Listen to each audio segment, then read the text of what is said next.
It was historically known as the Serenissima, the very serene city.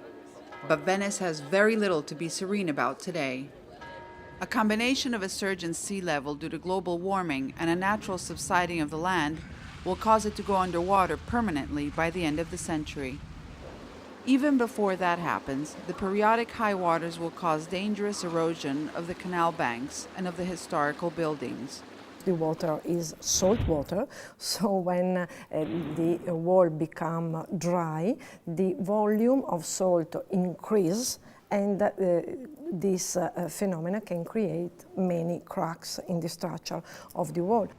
And also making life in Venice a nightmare for citizens who have to face the water with hip-high boots or walk on narrow boardwalks with hundreds of tourists. And for shopkeepers, hotel and restaurant owners who lose thousands of euros due to the floodings. The worst flood ever was in 1966, a point of no return. Venetians decided then that a solution had to be found. After decades of research, local engineers developed the MOSE, or Experimental Electromechanic Module, the largest hydraulic project being constructed in the world today. 78 gigantic movable panels, hinged to the bottom of the sea, spread over the 3 inlets between the lagoon and the open sea. A sophisticated system which disappears on the seabed under normal conditions, but that moves into action as soon as the tide begins to rise to dangerous levels. The flexibility of the system will preserve the delicate habitat of the lagoon while protecting the city of Venice. Il Mose mi ha sempre convinto per la sua semplicità. The Mose always convinced me for its simplicity. It is a door which simply goes up with the hinges on the bottom, rather than on the side. It seems strange, but a construction like this one is absolutely revolutionary. Assolutamente rivoluzionaria.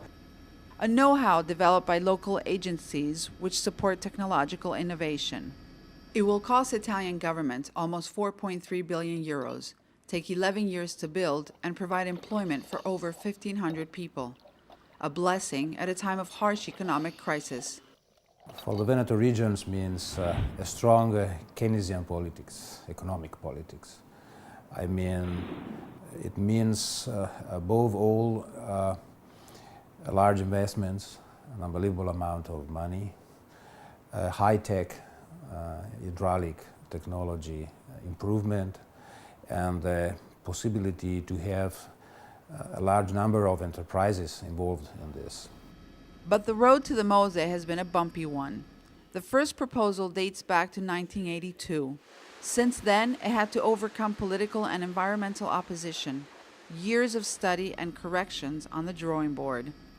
Every time that the new ideas or oppositions prompted deeper studies. In that sense, it's like in a thermodynamic system, if you shake it, the final equilibrium state will be a better one.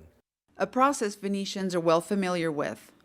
In the 16th century, when the lagoon was first endangered, it took engineers of the time over 50 years of research before they decided to change the course of 4 rivers, an experience that made local engineers some of the world's best experts in the field. We are strongly working in South America, like Brazil, like Paraguay, Amazon River. We are now projecting to go in China also. The Mose will be completed in 2012, and it will protect one of the most important UNESCO World Heritage Sites. But it is also a huge testing ground for a hydraulic technology developed specifically in the Veneto region that, with the increase of global warming and the soaring sea levels, could be of immeasurable importance for other similar situations around the world.